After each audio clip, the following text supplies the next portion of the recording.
여러분, 오늘도 정말 고생 많으셨습니다. 꽉 막힌 퇴근길 차 안에서 혹은 하루 일과를 마치고 겨우 몸을 뉘운 침대 위에서 이 영상을 보고 계시겠죠. 남들보다 1시간 일찍 출근하고 점심시간 아껴가며 성실하게 살아왔는데 왜 내 통장 잔고는 늘 제자리일까요? 분명 누구보다 치열하게 달려왔는데 왜 매달 카드 결제일만 되면 가슴 한 구석이 꽉 막힌 것처럼 답답하고 불안한 걸까요? 주변을 보면 참 이상합니다. 나보다 덜 노력하는 것 같은데 이상하게 돈이 따르는 사람이 있는가 하면 밤낮 없이 일하는데도 늘 돈 가뭄에 시달리는 사람이 있죠. 사람들은 이걸 운이라고 말하거나 부모 덕이라고 치부해버리곤 합니다. 하지만 15년 동안 수천 명의 인생을 분석해온 전문가로서 제가 오늘 여러분의 심장에 아주 아픈 돌직구를 하나 던지려고 해요. 여러분이 돈이 안 모이는 건 재테크 기술이 부족해서가 아닙니다. 여러분의 뇌 깊숙한 곳에 절대로 부자가 되면 안 된다라고 속삭이는 가난해지기로 작정한 설계도가 이미 그려져 있기 때문이에요. 오늘 이 영상은 그 잔인한 설계도를 여러분의 손으로 직접 찢어버리고 무의식을 완전히 재설계하는 시간이 될 겁니다.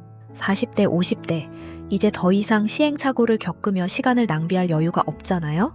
오늘 이 영상 하나가 여러분의 경제적 운명을 바꾸는 마지막 터닝포인트가 될 거라 확신합니다.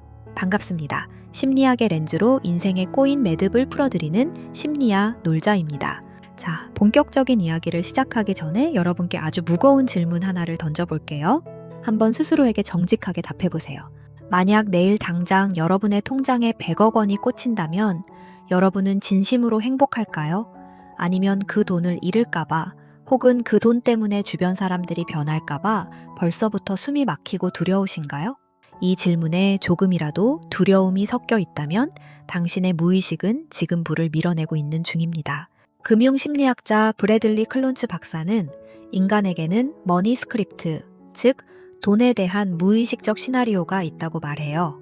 어린 시절 우리가 보고 듣고 느낀 것들이 대본이 되어 평생 우리 경제 활동을 조종한다는 거죠. 잠시 침묵, 50세 박 부장님 이야기를 해드릴게요. 이분은 대기업에서 25년을 버틴 그야말로 성실의 화신입니다. 연봉도 억대죠.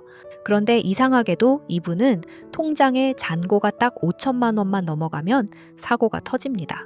갑자기 안 하던 주식에 손을 대서 홀랑 날려먹거나 평소엔 쳐다보지도 않던 고급 외제차를 덜컥 계약해버리죠. 나중에 상담을 통해 알게 된 사실은 충격적이었습니다. 박 부장님이 10살 때 아버지가 사업에 크게 성공한 적이 있었대요. 그때 집안에 돈이 넘쳐나자 일가 친척들이 몰려와 싸우고 결국 부모님은 이혼 위기까지 가셨다고 합니다.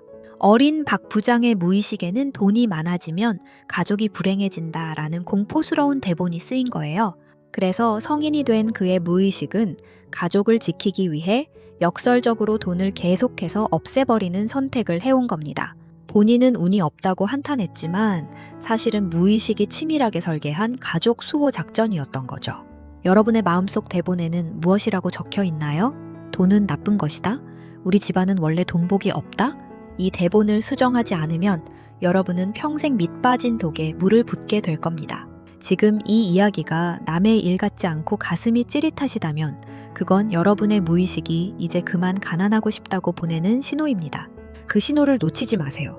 심리학 놀자 구독 버튼을 누르는 아주 작은 행동 하나가 여러분의 대본을 비극에서 희극으로 바꾸는 첫 번째 문장이 될 겁니다. 이제 조금 더 차가운 과학 이야기를 해볼게요. 하버드 대학교의 샌딜 멀레이너선 교수는 결핍의 인지부하라는 소름 돋는 개념을 발표했습니다. 우리가 돈이 없다는 생각에 사로잡히는 순간 우리 뇌의 지능, 즉 IQ가 무려 13포인트나 떨어진다는 거예요. 13포인트면 평범한 사람이 한순간에 경계선 지능 수준으로 떨어지는 겁니다. 45세 이 대리님을 한번 떠올려 보세요. 매달 말일 카드 결제 문자가 올 때마다 가슴이 철렁 내려앉습니다. 한 달 내내 고생해서 받은 월급이 통장을 스쳐 지나갈 때 그 허무하게 찍히는 숫자 16을 보며 텅 빈 사무실에서 한숨 쉬는 그 마음, 저도 잘 압니다. 그런데 문제는 이때부터예요. 뇌가 결핍에 사로잡히면 터널 시야 현상이 발생합니다. 당장 눈앞에 불을 끄는 데만 급급해져서 100만 원을 아끼려다 정작 내 인생을 바꿀 천천만 원짜리 기회는 눈앞에 두고도 못 보게 되는 거죠. 여러분이 지금 재테크 판단을 제대로 못하거나 자꾸 무리한 투자를 하는 건 여러분이 부족해서가 아닙니다. 결핍이라는 스트레스가 여러분의 똑똑한 뇌를 잠시 마비시킨 것뿐이에요. 여기에 4050 세대를 가장 괴롭히는 괴물이 하나 더 있죠. 바로 인정 욕구와 보상적 소비입니다. 사회학자 소스타인 베블런이 말한 과시적 소비의 늪 말입니다. 53세 김 사장님은 모임만 나가면 지갑을 가장 먼저 엽니다. 에이, 오늘은 내가 낼게 하며 호쾌하게 결제하고 주변의 찬사를 듣죠. 하지만 집에 돌아오는 택시 안에서 그는 형용할 수 없는 허무함을 느낍니다. 사실 김 사장님은 술값을 낸 게 아니라 나 아직 죽지 않았어 라는 확인을 받고 싶어서 존경을 쇼핑한 거예요.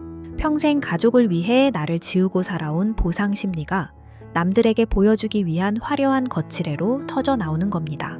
하지만 여러분 꼭 기억하세요. 돈으로 산 존경은 그 돈이 떨어지는 순간 연기처럼 사라집니다. 내면의 자존감이 텅 비어 있을수록 우리는 외적인 화려함에 집착하게 됩니다. 남의 시선이라는 감옥에서 탈출하지 못하면 여러분의 노후 자금은 그 감옥의 창살을 만드는 데 다 쓰이게 될 겁니다. 자, 이제 오늘 가장 뼈아픈 하지만 가장 중요한 이야기를 하려고 합니다. 잠시 침묵. 여러분 혹시 가난의 2차 이득이라는 말을 들어보셨나요? 아들러 심리학에서는 인간이 자신에게 해로운 행동을 반복할 때 거기서 얻는 묘한 이득이 있다고 봅니다. 가난이 무슨 이득이 있냐고요? 두 번째, 돌직구 질문 나갑니다. 혹시 여러분은 가난을 방패막이 삼아 인생의 진짜 도전으로부터 도망치고 있는 건 아닙니까? 내가 돈만 많았어도 벌써 성공했지. 돈이 없어서 이번 기회는 포기하는 거야. 이런 말들이 사실은 실패했을 때 내 자존심을 지켜주는 아주 비겁하고도 달콤한 핑계가 되지는 않았나요? 가난을 핑계로 노력하지 않아도 되는 정당성을 얻고 주변 사람들에게 불쌍하고 착한 사람이라는 동정표를 얻는 것. 그것이 바로 가난이 주는 잔인한 2차 이득입니다. 예피해자 코스프레의 중독성에서 벗어나지 못하면 당신은 절대 그 안락한 가난의 구덩이에서 나올 수 없습니다. 그렇다면 우리는 이제 어떻게 해야 할까요? 무의식의 설계도를 수정하는 구체적인 행동 지침을 드릴게요. 첫 번째는 선택적 고독의 시간을 갖는 겁니다. 일주일 중 단 몇 시간이라도 모든 소음을 차단하세요. 남들이 어디에 투자했는지, 누가 좋은 차를 샀는지 보여주는 SNS는 독약입니다. 그 시간에 내 통장의 흐름을 아주 냉정하게 직시하고 내가 돈을 쓸 때 어떤 감정을 느끼는지 기록해보세요. 고독은 여러분의 터널 시야를 넓혀주고 마비된 뇌를 깨우는 최고의 보약입니다. 두 번째는 자기 결정성을 회복하는 겁니다. 돈이 없어서 어쩔 수 없이 산다는 수동적인 태도를 버리세요.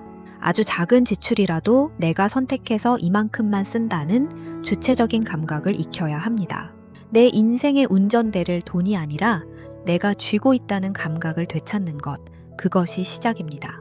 마지막으로 돈과의 대화를 다시 시작하세요.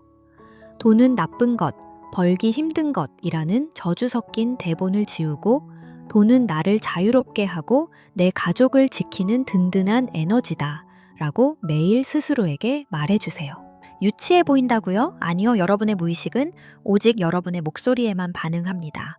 오늘 우리는 참 긴 여행을 했습니다.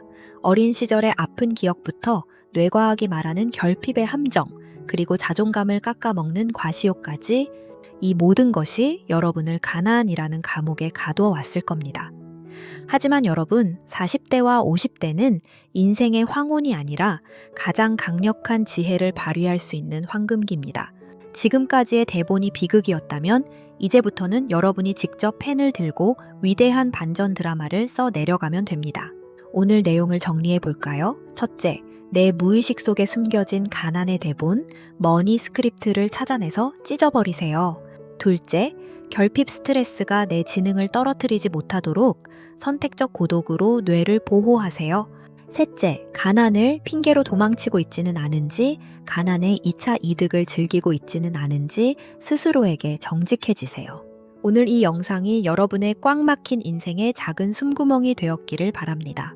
이 과정이 혼자서는 막막하고 두려울 수 있습니다. 그럴 땐 언제든 심리학 놀자를 찾아주세요. 저희는 여러분이 경제적 풍요를 넘어 마음의 부자가 되는 그날까지 끝까지 함께하겠습니다. 여러분의 오늘 하루가 가난의 불안이 아닌 새로운 시작의 설렘으로 마무리되길 진심으로 응원합니다. 영상이 도움되셨다면 소중한 분들에게 공유해 주시고요. 여러분의 가슴을 가장 아프게 때렸던 한 문장은 무엇이었는지 댓글로 남겨주세요. 제가 하나하나 읽고 여러분의 변화를 응원하겠습니다. 저는 다음 영상에서 더 깊고 날카로운 통찰로 돌아오겠습니다. 지금까지 심리아 놀자였습니다. 여러분 오늘 정말 수고하셨습니다. 여러분은 충분히 변할 수 있습니다. 감사합니다.